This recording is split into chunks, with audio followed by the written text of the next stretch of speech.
Hi, and welcome to another edition of On the Spot, the first of 2024, finally. My name is Ronnie Wiley. To my left is Steve Dice. Steve, welcome to the show. You've been all over TV3. Last week you were on the Sports Report. Now you're here on the Spot, so welcome to the show. Finally getting you on here. We've been trying to get you on for a long time, but our schedules have kind of crossed, and now we finally have you on. So, Steve, before we get into your career, you're from Connersville, right? You were born and raised here in Connersville. Yes. What year did you graduate? Graduated Connersville in 1998. Yeah. So right now you're the sports reporter for the News Examiner. Yes. Yeah. Okay. So you have had a love for writing and sports for your entire career. Yeah. Tell me about that. Well, I mean, I'm a sports enthusiast and a fan first and foremost. I studied journalism in college, news primarily. I think we had one sports writing class there, so there wasn't a concentration in sports writing or anything like that. I did an internship with the Pacers. Oh, really? Wow. Yeah, that was an interesting experience. When was that? That was in 2000, 2001. That was Jermaine O'Neal and I think Ron Artest was there. And it was just when they were the Beast of the East, not before they had the big well, that was the next year, I think, or maybe 2 years. But that was before they had a second half collapse. The season that I was interning with them, and then the throwdown in Motown happened shortly after that, and that was about. So what did you do for the Pacers when you say intern? What did you do? Did you write stories for them? What did you do? I did. I didn't write too many stories for them. I sort of helped Conrad Bruner, who was the content creator for Pacers.com. Oh, wow. Yeah, wow. I helped him out and sat in on press conferences and just sort of did whatever I could. It didn't last too long. It was about 6 weeks, maybe 2 months. Wow. Yeah. What a fun 6 weeks. Yeah, it was interesting. Yeah, and so you got access to all the games, locker room, floor of Gainbridge, or at the time, Baker's Life? Yeah, there was an area. I wasn't taking photography, so there was an area up on the second tier. Yeah. That was for the interns and for people who were observing the game but didn't need to be down on the floor with the photographers. Wow. So, you think of when you watch the NBA players, at least I do, and they don't seem that much tall until you get next to them. Yeah, I realize how tall they are. One of my first games, it may have been the first game that I covered there, was I think it was Yao Ming's debut. Oh, wow. So I saw him down in the basement area. And he's he's very tall. Yeah, anyway, 7'6", I think. I think at least that. Yeah. I remember when I worked at X103 up in Indianapolis, Reggie Miller used to come by all the time because we were in the same building as Q95, and he's a pole. He's a string bean, but he's a pretty tall string bean, if that makes sense. Very nice guy, though. Very, very funny guy. So you had that experience there with the Pacers, and that was while you were in college. What college did you go to? Went to Butler. Went to Butler, so it was right across the street. Basically, you were in the same city. Yeah. That you went there. Yeah, it's funny. I remember when Butler went to the Final Four, Matt Howard did a interview with ESPN. Yeah. The gentleman's name escapes me, but at the time they talked about how, because very rarely, unless we were going to a ball game, maybe a concert, but the people at Butler didn't go downtown. Really? Like we hung out on campus. We went to Broad Ripple. We north. Right. Yeah. Well, I guess North Central Ripple, area. But we didn't. Very rarely went downtown. I went occasionally. Yeah. Occasionally. Yeah. What was it? Was the Morale there? Down there close by. The Morale was downtown. Was downtown? Okay. Yeah, we would go down there for concerts. Yeah. It's been like 30-something years since I worked in Indianapolis, so it was, I kind of forget where things were. I used to go to those places quite often. But that had to be, you were just a young kid, 20, 21, 22 years old when you did that, right? So it was, kind of felt like big time for you, didn't it? It did. It was, I don't know. Maybe I didn't understand the magnitude of it. It just felt like, another aspect of schooling. than anything else. Yeah, that's awesome. And you didn't get paid, but you got paid in a lot of experience. Yeah, that's some experience. Yeah. So you go from there, and was that your first taste of writing sports, or? The sports writing class. The time with the Pacers, I didn't cover as many stories, or write as many stories at the time. Most of my writing was done in school. By the time I had was graduating, because the focus was primarily in news and also primarily in newspapers. Yeah. The industry was changing at that time, and maybe I was burnt out. Maybe I just wasn't particularly taken by the industry. I wasn't overly interested in covering news. Really? Yeah. Right away. I mean, No. So when did you finish your degree? I did. Yeah. No. I finished the degree, but I didn't work in the industry. This is my first job in the industry. Oh wow. Yeah. Wow. It was something wasn't really that taken by. So I had several jobs.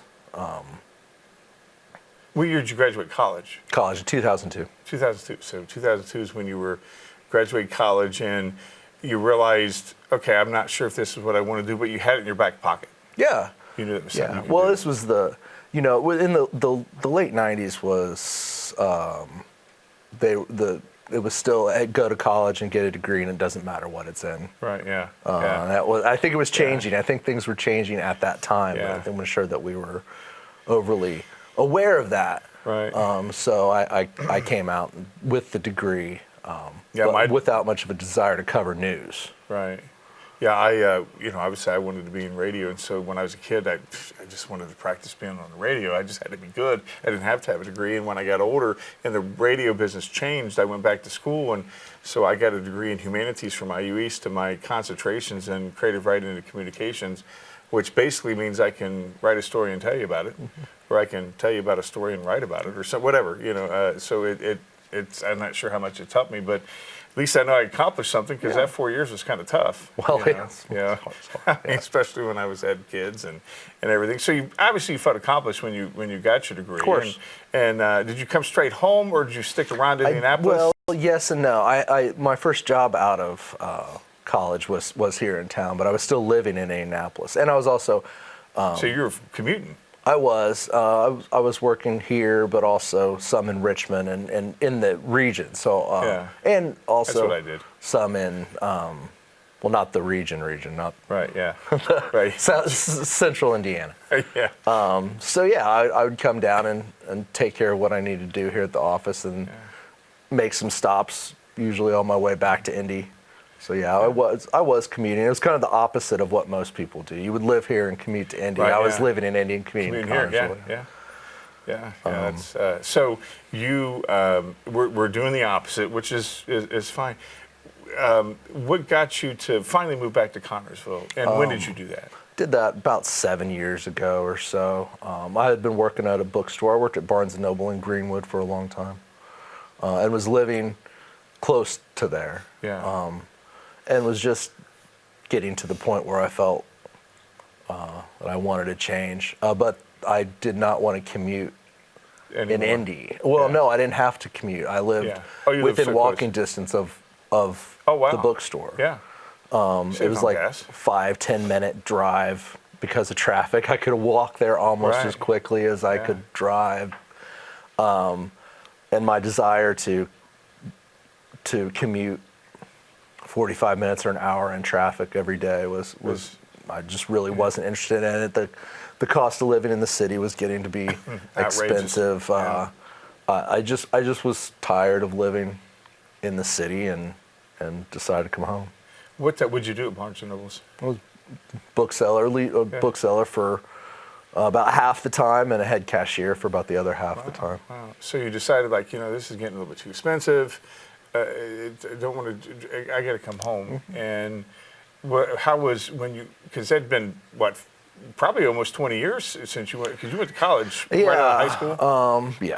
So probably 15 years. At least 15 years. Yeah. So it's been about 15 years, and you had been coming back and forth, but it's not like you lived. But living here is obviously different than coming back and forth. Yeah, I would come back every every couple of weeks. Usually we'd have every other weekend off at the bookstore. There was myself and a counterpart, and we would alternate schedules. So they'd mirror each other, and we got every other weekend off. And usually I'd come home during the weekends. So how was it when you moved back to Connersville? Was it like it was when you I think so, for the most part. Nothing really had changed too much? No, I don't think so.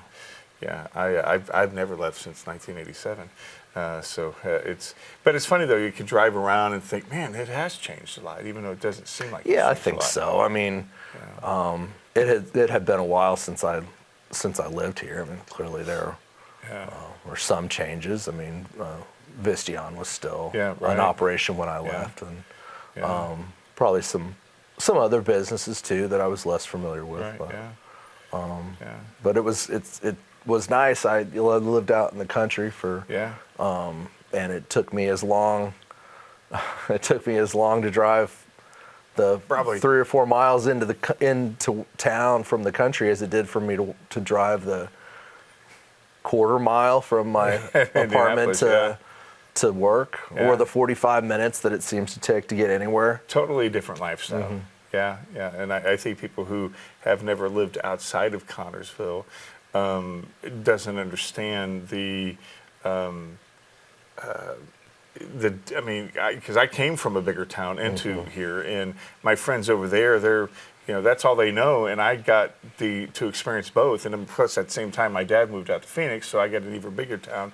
So I like the smallness of Connersville. As a matter of fact, I went over to Ohio last week, and had to walk into Walmart, and I didn't know anybody, and it felt so weird. Yeah. It felt so weird not knowing people, not recognizing the workers or seeing people that I know, and so when you have that feel, it feels comfortable and it feels sort of safe. Mm-hmm. Even though people are like, hey, I got to get out of here, it feels comfortable. No, I like to hear. It really does, yeah. So you moved back in 2017.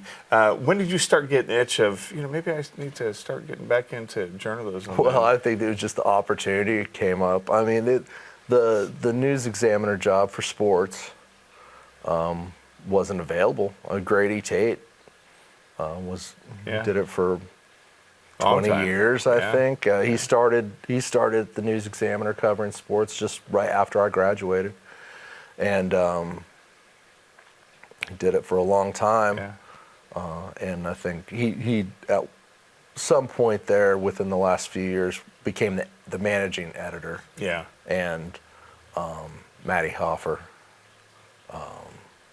covered sports for Connersville for about a year, I think, and then the job came open, and I just thought that I was well suited for it. I always, I never really, in my spare time before, I would watch games, but not, it was more sports talk radio than anything else. It was, and talking with friends and stuff. It was always more of a amateur analysis of professional sports. Now I'm sort of doing professional analysis of amateur sports. It's basically the same approach that I took before. Just it's high school sports as opposed to professional. Yeah, and you're covering. I don't know how you get every place that you got to get to. Well, I don't get everywhere. I think I get to most of the places that I need to get to. You have your little tricks of the trade to get there. I will pick up on things that I can't be at in person, but that, for the most part, what I cover is the things that I'm at. Yeah, and I'm sure the kids are glad to see it because they know that, hey, I may get my name in the paper. Well. Yeah. So do you remember your first story that you covered? First story I covered, I believe the first story I did was the tennis sectional from, I guess it would have been 2022. Oh, wow.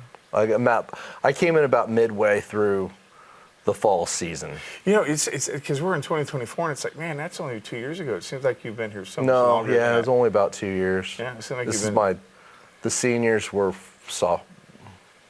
the seniors were sophomores when I started. Yeah, it just seems like you have been here a lot longer than that. Yeah.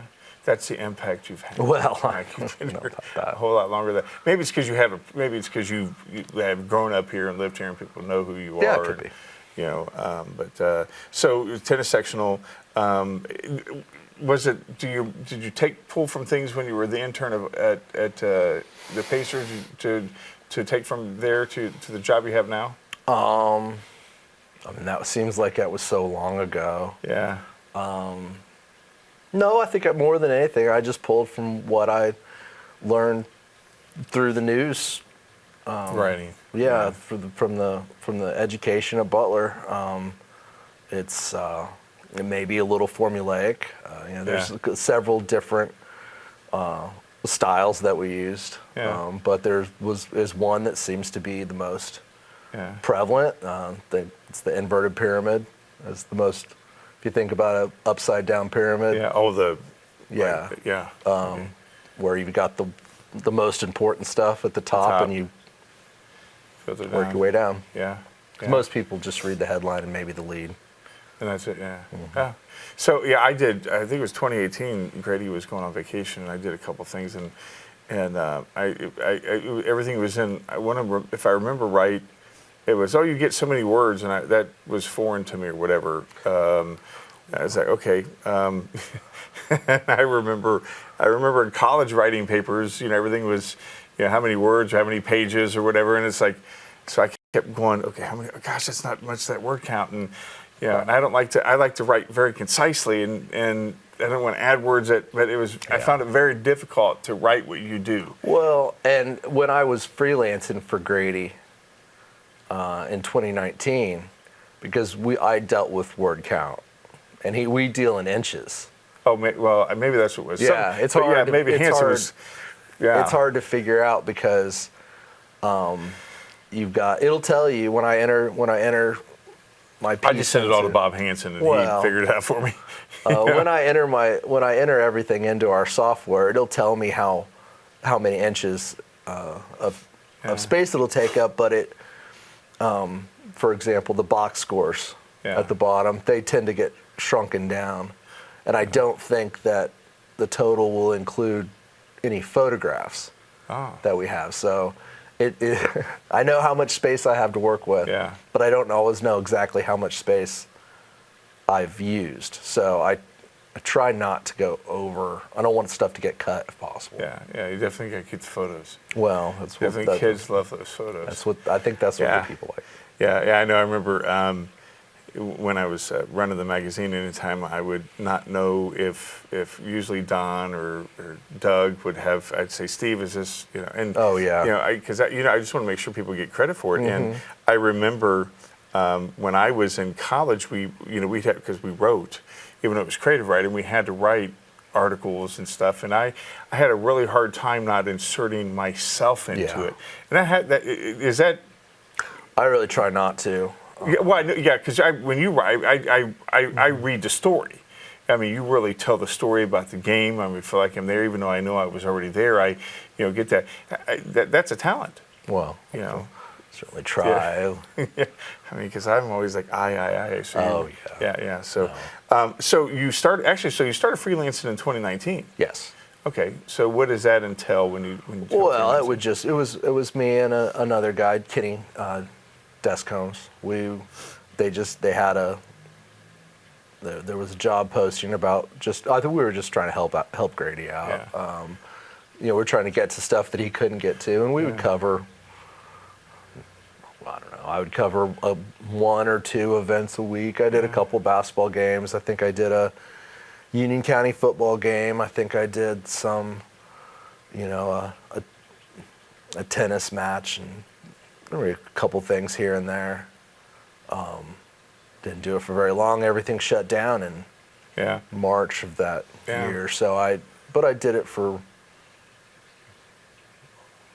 maybe 2 or 3 months. Yeah. So when it came open, when Grady became manager, you didn't think, okay, I need to do this, or? I didn't. I'm not sure that I was aware of it.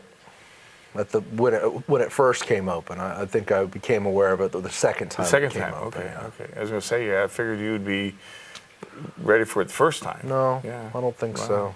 Yeah, because I remember when that happened, it seemed like it was pretty quick, because next thing you see her at the games, and then she's gone, because I think she was from Ohio. Well, it could be. I actually never met her. Yeah, very nice. And then Gosh, I can't believe it's only been 2 years. It seems like you've been here a whole lot longer than that. Does it feel like it's been longer than 2 years? Yeah, I think so.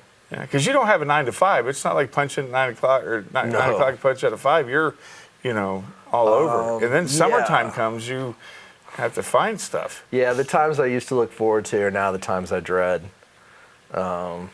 Spring break and summer vacation are the two probably most difficult times. March in general, or just the off season, between the end of one season and the beginning of the next season, when there's not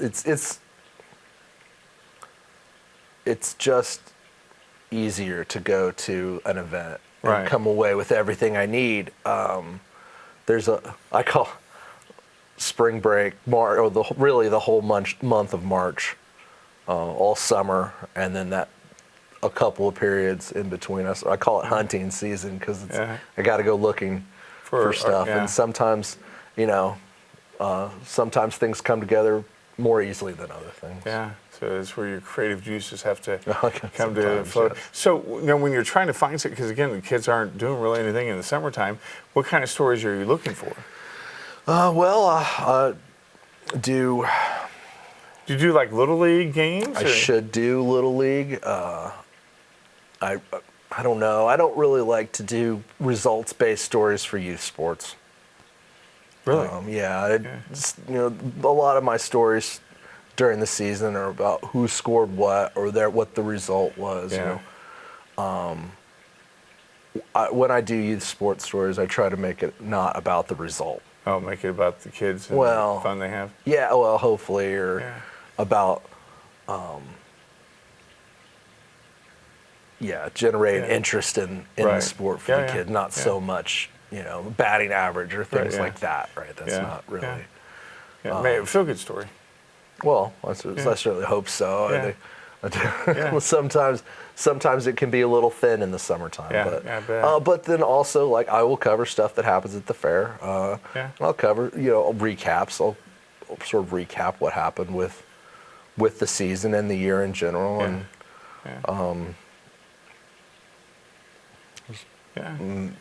You always come up with something. Well, so far I've come up with something every time. So. Everything falls together. Yeah. Even though we always panic, it seems like it always works out, right? Yeah, it could just be, that it's just a different kind of process. Yeah.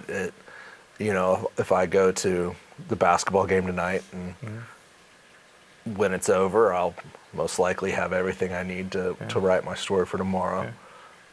In the summer and in sort of down times, it's just different. I'll have to message people, and it might be, I might message somebody and get a response and have everything I need in 15 or 20 minutes.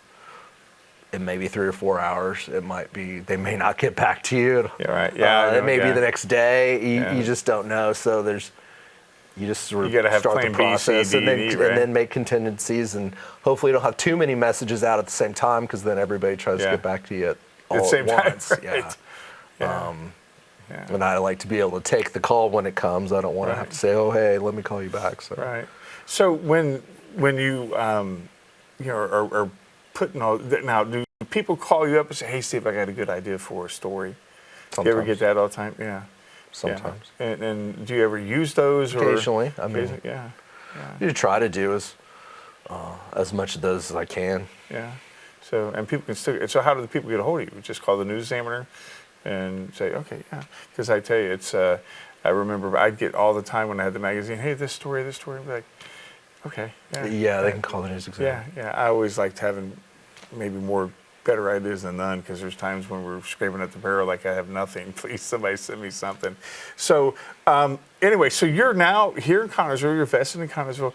You are a part of a board now. Yes, I just joined the Fayette County Foundation Board. Yeah. Okay. Now tell me a little bit about that. What got you involved in that? Well, there were openings came up, and one of the women at the board has kids who are involved with sports out there, and she messaged me about it, and I thought it sounded like a good idea. My mom and dad were heavily involved with the foundation. Yeah. So I thought it seemed like something worth doing. Yeah. I was just part of my first meeting last week, so I'm not really too versed not on up to speed just yet. Yeah. But yeah, it should be interesting. Yeah. So, is there any other boards that you're a part of? Any other? No. Yeah. So. No, I mean the sports really do keep me pretty busy. I work. My schedule's changed a little bit. Typically, I work from about 5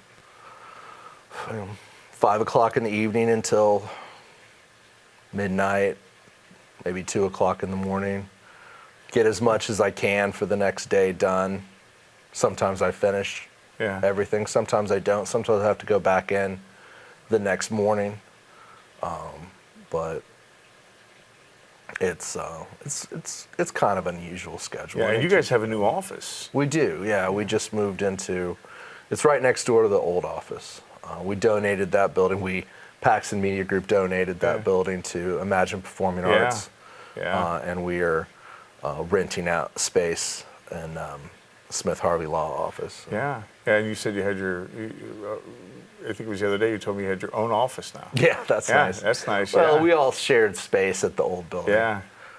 So yeah, it's nice. That's yeah, it's the first time. So, do you have any particular favorite event that you cover, or? No, I don't think so. I think they're all interesting in their own way. I probably have some things that I enjoy a little more than others, but there are several things have grown on me. That's what I was going to say. Is there something that you thought, oh man, I'm really liking this better than I thought? I think there's just sports that I didn't understand as well. That I'm beginning to get a better understanding of, and they all present their own challenges in covering, in photography, and then just the understanding of what's happening. I've watched basketball and football my whole life, baseball. Yeah.